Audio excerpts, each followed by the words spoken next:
what God wants us to do more than anything is trust him. The thing that's most valuable in his sight is not all of our great exploits and all of our great accomplishments. And look at how smart we are and how big we are and how fast we are and how rich we are. And no. He wants us to have the highest wisdom of all, which is to trust him, to recognize our inability and put our trust in his ability. And as we do, he then vindicates that. As we do, he then backs it. As we do, he brings good out of evil. He brings life out of death. He does the impossible things. Let me say it again. It's not that we glory in being ignorant.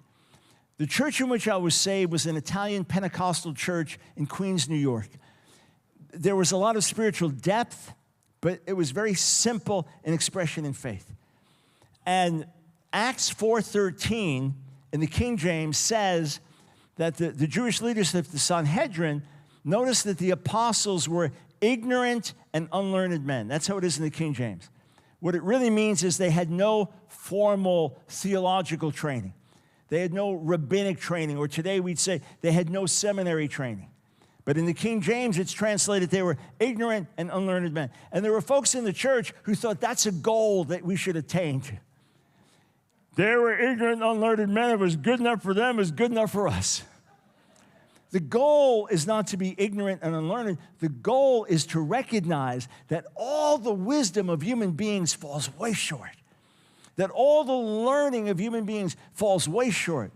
That all human efforts to fix the world fall way short. And when we do it God's way, even when it seems counterintuitive, even when it seems to be the opposite of what makes sense. How many times have you been under financial pressure and you realize you can't pay a certain bill and God tells you give away what you have? It's the opposite of what logic would tell you, but God has a higher logic. God has a higher wisdom. He knows when you honor him, he's going to release funds 10 times more than what you had. How many times has he had you solve a conflict, solve a problem by what seemed to be the opposite of the right way? And you had to kill your flesh, and you had to humble yourself, and when you honor him, he works.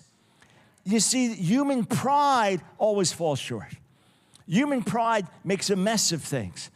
When we do it God's way, when we humble ourselves, that's when we get lifted up. It's always counterintuitive.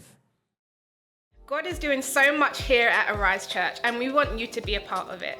Stay connected with us on our YouTube channel, Facebook, and Instagram, and wherever you can find us online at My Arise Church, and we'll see you next week.